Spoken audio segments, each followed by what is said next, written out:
JSSC note diary channel के सभी दोस्तों को जोहार। दोस्तों, आज का थंबनेल देखकर आप लोग जान ही गए होंगे कि आज हम इस सेट के माध्यम से जो झारखंड का उत्तरी छोटा नागपुर प्रमंडल है उसके बारे में जानकारी प्राप्त करने वाले हैं, क्योंकि जेएसएससी के एग्ज़ामों में अक्सर झारखंड के प्रमंडल, अनुमंडल, जिले, प्रखंड और ब्लॉक से भी क्वेश्चन पूछे जाते हैं। इसलिए आज का जो वीडियो सेट है वो भी आप लोगों के लिए काफ़ी महत्वपूर्ण होने वाला है। इसलिए वीडियो को बिल्कुल भी स्किप मत कीजिएगा और वीडियो को अंत तक देखिएगा, तभी जाकर आपको उत्तरी छोटा नागपुर प्रमंडल के बारे में संपूर्ण जानकारी मिल सकेगी। और जो लोग इस चैनल में पहली बार जुड़ रहे हैं या पहली बार वीडियो देख रहे हैं वो इस चैनल को तुरंत सब्सक्राइब कर लें और बेल बटन को भी क्लिक कर दें, क्योंकि जेएसएससी एग्ज़ाम से रिलेटेड हम ऐसे ही महत्वपूर्ण वीडियो इस चैनल के माध्यम से लाते रहते हैं। तो जब भी हम इस चैनल में कोई न्यू वीडियो अपलोड करेंगे तो उसका नोटिफिकेशन आपको सबसे पहले मिल सके। तो चलिए दोस्तों, आज का जो वीडियो सेट है वो शुरू करते हैं। Set number 44। दोस्तों, आज का वीडियो सेट शुरू करने से पहले मैं आप लोगों को जो कल सेट नंबर 43 प्रोवाइड किया था, जिसमें मैं कुछ जानकारी दी थी, उसके बारे में थोड़े से बताना चाहता हूं कि मेरे से बाय मिस्टेक उस सेट में 2 गलती हो गई थी, उसी को मैं बताना चाह रहा हूं। दोस्तों, उसमें जो कल क्वेश्चन नंबर 3 था कि कोलाहन प्रमंडल का निर्माण किस प्रमंडल को अलग करके बनाया गया था, तो उसका उत्तर मैंने बाय मिस्टेक बता दिया था कि उत्तरी छोटा नागपुर को अलग करके बनाया गया था। लेकिन इसका जो सही आंसर होगा वो हो जाएगा दक्षिणी छोटा नागपुर प्रमंडल को अलग करके जो कोल्हान प्रमंडल का निर्माण किया गया था। उसी तरह और एक क्वेश्चन था, क्वेश्चन नंबर 5, जिसमें क्वेश्चन था कि उत्तरी छोटा नागपुर प्रमंडल में कितने ज़िले हैं, तो उसका उत्तर भी मैंने बाय मिस्टेक गलत बता दिया था कि 5 ही ज़िले हैं। तो इसका जो सही आंसर हो जाएगा वो 7 हो जाएगा। तो दोस्तों, इस गलती के लिए मैं आप लोगों से क्षमा मांगता हूं और कोशिश करूंगा कि इस तरह की गलती दोबारा रिपीट ना हो, और इस गलती के लिए मैं दोबारा आपसे क्षमा चाहता हूं। तो चलिए, आज का जो सेट नंबर 44 है वो शुरू करते हैं। ये रहा आपके सामने आज का फर्स्ट क्वेश्चन। उत्तरी छोटा नागपुर प्रमंडल के अंतर्गत कितने ज़िले आते हैं? चूँकि पिछला सेट था उसमें मैंने ये क्वेश्चन गलती बताया था, इसलिए आज फिर से रिपीट कर रहा हूँ। तो चलिए पहले इसका आंसर जानते हैं। Option number A 6, option B 7, option C 5 या ऑप्शन डी 8। तो इसका जो सही आंसर हो जाएगा वो हो जाएगा ऑप्शन नंबर बी। जो उत्तरी छोटा नागपुर प्रमंडल के अंतर्गत ज़िले आते हैं वो 7 ज़िले आते हैं।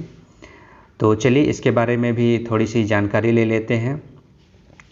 इस प्रमंडल के अंतर्गत 7 ज़िले आते हैं और इसका मुख्यालय हजारीबाग है। इसके साथ साथ ही वर्तमान में यह राज्य का सबसे बड़ा प्रमंडल भी है। लेकिन अगर राज्य के गठन के समय पूछा जाए कि सबसे बड़ा प्रमंडल कौन था, तो वो हो जाएगा दक्षिणी छोटा नागपुर प्रमंडल, क्योंकि जब झारखंड का निर्माण हुआ था 15 नवंबर 2000 को, उस समय केवल 4 ही प्रमंडल थे। उसके बाद जब कोलाहन प्रमंडल का निर्माण हो रहा था तो उसका निर्माण जो हुआ है वो दक्षिणी छोटा नागपुर से अलग होकर किया गया है। दक्षिणी छोटा नागपुर के 3 ज़िले पूर्वी सिंहभूम, पश्चिमी सिंहभूम और सरायकेला को मिलाकर ही कोलाहन प्रमंडल का निर्माण किया गया है, जिसके कारण जो दक्षिणी छोटा नागपुर प्रमंडल का जो एरिया था वो कम हो गया। इसलिए अभी वर्तमान में जब पूछा जाए कि सबसे बड़ा प्रमंडल कौन है तो वो उत्तरी छोटा नागपुर हो जाएगा। यही गलती मेरे से कल हो गई थी। तो चलिए देखते हैं आज का दूसरा क्वेश्चन, क्वेश्चन नंबर 2। हजारीबाग ज़िले का गठन कब किया गया था? Option A 1833, option B 1834, option C 1835 या ऑप्शन डी 1836। तो इसका जो सही आंसर हो जाएगा वो हो जाएगा ऑप्शन नंबर ए। जो हजारीबाग ज़िले का गठन हुआ था वो 1833 ईस्वी में हुआ था। लेकिन यह स्वतंत्र रूप से अस्तित्व में कब आया पूछा जाए तो ये 1834 में स्वतंत्र रूप से अस्तित्व में आया था। हजारीबाग ज़िला उत्तरी छोटानागपुर के उत्तर पूर्व भाग में स्थित है, जो समुद्र तल से लगभग 300 से 600 मीटर की ऊंचाई पर स्थित है। और इसका जो मुख्यालय है वो हजारीबाग ही है। और इस ज़िले में अनुमंडलों की संख्या पूछी जाए तो 2 है, जो कि बरही और हजारीबाग है। तथा इस ज़िले की प्रमंडलों की संख्या पूछी जाए तो इसमें 16 प्रखंड हैं। तथा विधानसभा क्षेत्रों की संख्या पूछी जाए तो इसमें 4 विधानसभा क्षेत्र हैं, जो इस प्रकार हैं: हजारीबाग, बरही, बड़का गांव और एक और है वो है बरकट्ठा। और इसका क्षेत्रफल जो है वो है 3555 वर्ग किलोमीटर। और इस ज़िले में 2 प्रमुख नदियां बहती हैं, बराकर एवं दामोदर। और ज़िले का मुख्य खनिज पदार्थ पूछा जाए तो कोयला और अब्रक होगा। तथा इस ज़िले में साक्षरता दर जो है इस ज़िले का वो है 70.48%। और राज्य को सबसे अधिक राज्य का सबसे अधिक गर्म जलकुंड इसी ज़िले में पाया जाता है, जो कि सूर्य कुंड के नाम से जाना जाता है। और इसी ज़िले में स्थित है। और इसके साथ ही साथ राज्य का प्रमुख शैक्षणिक संस्थान विनोबा भावे विश्वविद्यालय तथा भारतीय कृषि अनुसंधान संस्थान, जो कि बरही में है, और मृदा शोध संस्थान, चावल अनुसंधान संस्थान एवं पुलिस प्रशिक्षण केंद्र जैसे प्रमुख जो शैक्षणिक संस्थान और शोध संस्थान स्थित हैं वो हजारीबाग ज़िले में ही मुख्य रूप से स्थित हैं। इसी ज़िले में स्थित हैं ये सभी। आप लोगों को इस बात का भी ध्यान रखना है, कभी कभी इन सबों से भी क्वेश्चन पूछे जाते हैं। चलिए देखते हैं आज का नेक्स्ट क्वेश्चन नंबर 3। रामगढ़ जिले का निर्माण कब किया गया था? Option A 2007, option B 2008, option C 2009 या ऑप्शन डी 2010। तो इसका जो सही आंसर हो जाएगा वो हो जाएगा ऑप्शन नंबर ए। जो रामगढ़ जिले का निर्माण किया गया था वो हजारीबाग ज़िले से पृथक करके किया गया था। 12 दिसंबर 2007 को किया गया था। इसका मुख्यालय रामगढ़ ही है तथा इसका क्षेत्रफल 1341 वर्ग किलोमीटर है, जो उत्तरी छोटा नागपुर का सबसे छोटा ज़िला भी है। और इस ज़िले की कुल जनसंख्या 2011 की जनगणना के अनुसार 9,49,443 है मात्र। और साक्षरता दर पूछा जाए इस ज़िले का तो 73.17% है। और इस ज़िले में एक ही अनुमंडल है जो कि खुद रामगढ़ है। और राज्य का एक मात्र सैन्य छावनी इसी ज़िले में स्थित है। तथा इस ज़िले की जो प्रमुख नदियां हैं वो दामोदर और बराकर नदी हैं। यहाँ कोयला, चूना पत्थर और अब्रक आदि प्रमुख खनिज मुख्य रूप से पाए जाते हैं।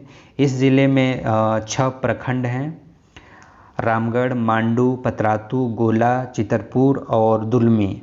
और विधानसभा क्षेत्रों की बात की जाए इस ज़िले में तो विधानसभा क्षेत्रों की जो संख्या है वो मात्र 2 है, रामगढ़ एवं मांडू। तथा इस ज़िले का प्रमुख उद्योग इंडो असाई ग्लास फैक्ट्री है। और पर्यटन स्थल के रूप में पूछा जाए तो रजरप्पा जलप्रपात और पतरातू घाटी और डैम है, जो कि काफ़ी फेमस है झारखंड में, पतरातू घाटी और डैम। और प्रमुख धार्मिक स्थल पूछा जाए इस ज़िले का तो माँ छिन्नमस्तिका मंदिर है, जो कि दामोदर और भेड़ा नदी के संगम पर स्थित है। ये भी काफ़ी फेमस है झारखंड में। आप लोग इन चीज़ों को भी अच्छे से याद रखने की कोशिश कीजिएगा, क्योंकि इनसे भी क्वेश्चन पूछे जाते हैं। तो चलिए देखते हैं आज का नेक्स्ट क्वेश्चन नंबर 4। चतरा जिले का गठन कब किया गया था? आपको ये बताना है। Option A 1992, option B 1993, option C 1991 या ऑप्शन डी 1994। तो इसका जो सही आंसर हो जाएगा वो हो जाएगा ऑप्शन नंबर सी। चतरा ज़िले का गठन जो हुआ था 1991 ईस्वी में किया गया था, जो कि 19 मई 1991 है। इस ज़िले का मुख्यालय चतरा ही है और अगर इसका क्षेत्रफल पूछा जाए तो 3718 वर्ग किलोमीटर है और कुल जनसंख्या पूछा जाए तो 2011 की जनगणना के अनुसार 10,42,886 है। और इस ज़िले में 2 अनुमंडल हैं, चतरा एवं सिमरिया। और प्रखंड की संख्या पूछी जाए तो वो 12 है तथा विधानसभा क्षेत्र है वो केवल 2 ही है, चतरा एवं सिमरिया। इस ज़िले की प्रमुख नदी दामोदर और बराकर है एवं पुनपुन भी है। और इस ज़िले में अगर प्रमुख खनिज पदार्थों की पूछा जाए कि खनिज पदार्थ कौन से मुख्य रूप से पाए जाते हैं तो कोयला, अब्रक और चूना पत्थर है। यह ज़िला औद्योगिक दृष्टि से काफ़ी पिछड़ा हुआ ज़िला माना जाता है, क्योंकि कोई भी बड़ी औद्योगिक इस ज़िले में स्थापित नहीं है अभी तक भी। और इस ज़िले का प्रमुख पर्यटन स्थल कोलवा पहाड़, लावालोंग अभ्यारण्य तथा प्रमुख धार्मिक स्थल भद्रकाली मंदिर जो कि इटखोरी में पड़ता है, और कैलेश्वरी मंदिर और सहस्त्रबुद्ध मंदिर।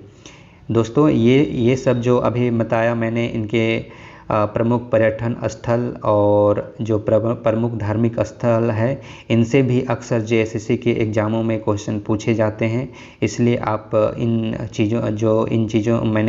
चीज़ों को बताया उनको भी आप याद रखने की कोशिश कीजिएगा, क्योंकि इनसे अक्सर क्वेश्चन पूछे जाते हैं। तो चलिए देखते हैं आज का नेक्स्ट क्वेश्चन नंबर 5। कोडरमा जिले का गठन हजारीबाग के कितने प्रखंड को अलग करके बनाया गया है?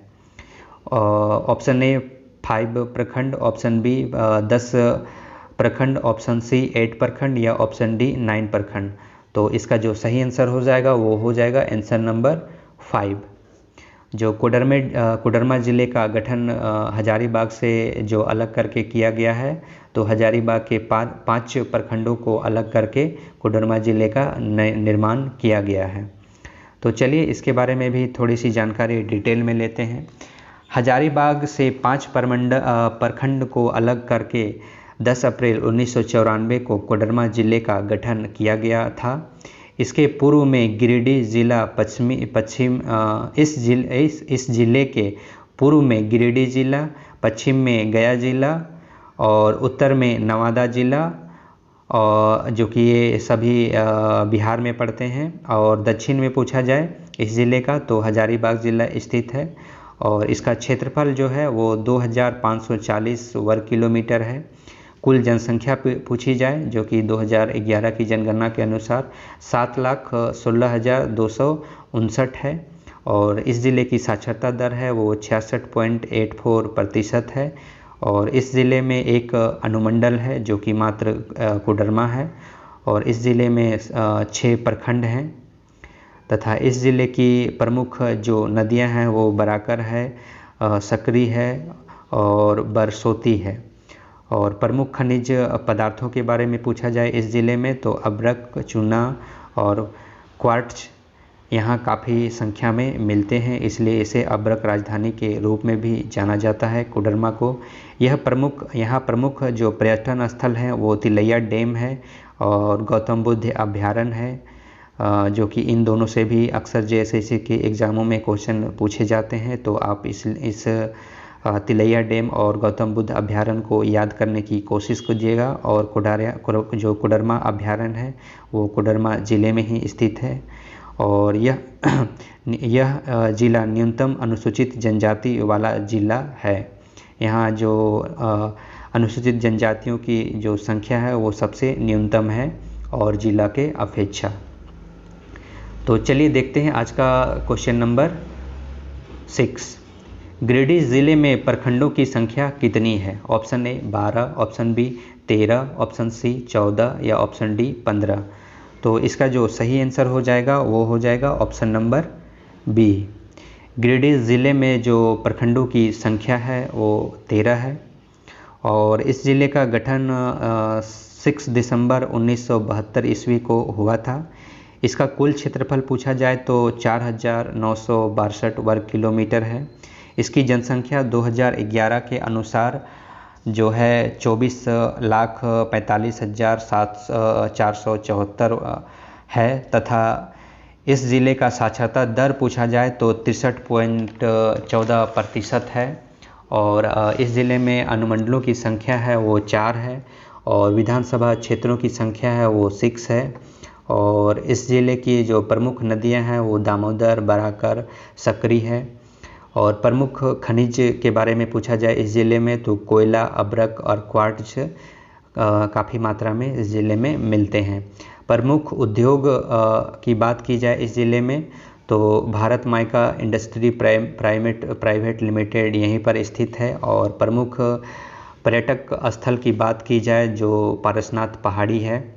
दोस्तों ये पारसनाथ पहाड़ी है, इससे बहुत सारे क्वेश्चन जेएसएससी के एग्ज़ामों में अक्सर पूछे जाते हैं। आप इस बात का भी ध्यान रखिएगा और याद कीजिएगा कि ये किस ज़िले में स्थित है। धार्मिक स्थल की बात की जाए तो पारसनाथ पहाड़ी है और झारखंड धाम मंदिर भी है, मधुबन का जैन मंदिर भी है। इनसे भी अक्सर क्वेश्चन पूछे जाते हैं जो कि इसी ज़िले में ये स्थित हैं। चलिए आज का नेक्स्ट क्वेश्चन देखते हैं, क्वेश्चन नंबर 7। बोकारो ज़िले में अनुमंडलों की संख्या कितनी है? Option A 5, option B 4, option C 3 या ऑप्शन डी 2। तो इसका जो सही आंसर हो जाएगा वो हो जाएगा ऑप्शन नंबर डी। बोकारो ज़िले में अनुमंडलों की संख्या है वो मात्र 2 है। तो चलिए बोकारो ज़िले के बारे में थोड़ी सी जानकारी लेते हैं। बोकारो ज़िले का गठन जो हुआ था वो 31 मार्च 1991 ईस्वी को धनबाद ज़िले के 2 प्रखंड और गिरिडीह ज़िले के 6 प्रखंडों को मिलाकर की गई थी और इसका मुख्यालय बोकारो ही है और इसका क्षेत्रफल पूछा जाए तो 2,883 वर्ग किलोमीटर है और कुल जनसंख्या की बात करें तो 2011 की जनगणना के अनुसार 20,62,330 है इसकी जनसंख्या इस ज़िले की तथा साक्षरता दर की बात की जाए तो 72.01% है और अनुमंडल की बात की जाए इस ज़िले में जो कि 2 ही है वो इस प्रकार है चास एवं बेरमो और प्रमंडल की संख्या इस ज़िले में 9 है और विधानसभा क्षेत्र की बात की जाए इस ज़िले में तो वो 4 हैं जो इस प्रकार है बोकारो, बेरमो, गोमिया और चंदन क्यारी। इस ज़िले की प्रमुख जो नदियां हैं वो दामोदर और कोनार हैं और प्रमुख खनिज इस ज़िले में कोयला है और इस ज़िले का प्रमुख उद्योग है वो बोकारो इस्पात कारखाना है जो कि इससे भी अक्सर क्वेश्चन पूछे जाते हैं जेएसएससी के एग्ज़ामों में। और गोमिया बारूद कारखाना भी यहीं पर स्थित है और कारगली कोल वासरी जो एशिया की भी सबसे बड़ी कोल वासरी है वो भी यहीं स्थित है। इससे भी क्वेश्चन जेएसएससी के एग्ज़ामों में कई बार पूछा जा चुका है।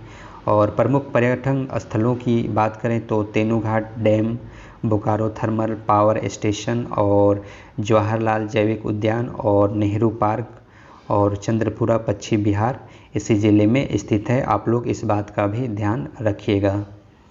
चलिए देखते हैं आज का नेक्स्ट क्वेश्चन, क्वेश्चन नंबर 8 जो कि आज का लास्ट क्वेश्चन है उत्तरी छोटा नागपुर प्रमंडल के बारे में कि धनबाद ज़िले का गठन कब किया गया था, आपको ये बताना है। ऑप्शन ए 1956, ऑप्शन बी 1948 या ऑप्शन सी 1952 या ऑप्शन डी 1960। तो इसका जो आंसर हो जाएगा वो हो जाएगा ऑप्शन नंबर ए।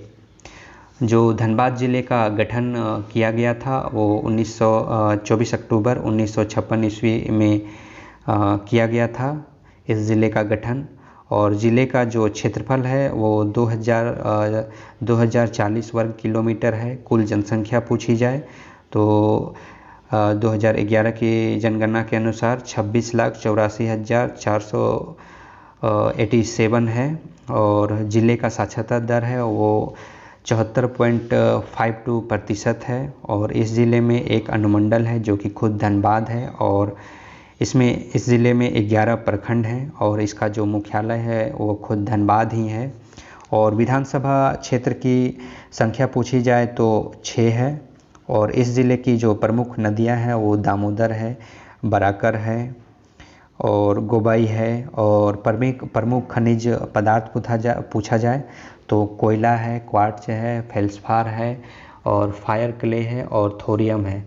लेकिन प्रमुख रूप से यहाँ कोयला ही पाया जाता है, जिसलिए इसे कोयला जो उत्पादन करने में ये झारखंड में सबसे फर्स्ट नंबर पे है और भंडारण की दृष्टि से भी धनबाद में ही कोयले का भंडारण अधिक है। और प्रमुख उद्योग की बात की जाए तो यहाँ खाद्य एवं रसायन उद्योग सिंदरी में स्थित है। और शिक्षण संस्थान की बात किए जाए इस ज़िले में तो IIT धनबाद इसी ज़िले में स्थित है। और केंद्रीय खनन एवं अनुसंधान संस्थान और बिरला इंस्टीट्यूट ऑफ टेक्नोलॉजी जो कि सिंदरी में स्थित है। और प्रमुख पर्यटन स्थल की बात की जाए इस ज़िले की तो मैथन डैम, पंचेत डैम और तोपचाची झील और तेतुलिया गर्म जलकुंड और पंचकोट का किला इसी ज़िले में स्थित है। तो दोस्तों आज मैं जो उत्तरी छोटा नागपुर प्रमंडल था उसके बारे में जो भी महत्वपूर्ण जानकारियाँ थी जिससे अक्सर क्वेश्चन पूछे जाते हैं उसकी मैं संपूर्ण जानकारी आप लोगों को बता दी है। और आशा करता हूं कि उत्तरी छोटा नागपुर से JSSC के किसी भी एग्ज़ाम में कोई भी क्वेश्चन पूछा जाए, जिला से पूछा जाए, प्रखंड से पूछा जाए, अनुमंडल से पूछा जाए, ब्लॉक से पूछा जाए, तो आशा करता हूं कि इन सभी सवालों का जवाब आप आसानी से दे सकेंगे। तो इसी तरह आप लोग हमारी वीडियो को पूरा देखा करें और वीडियो का कंटेंट और मेरा प्रेजेंटेशन अगर अच्छा लगता है आप लोगों को, वीडियो को लाइक और शेयर ज़रूर करें। और आज का वीडियो पूरा देखने के लिए आप सभी लोगों को बहुत बहुत धन्यवाद।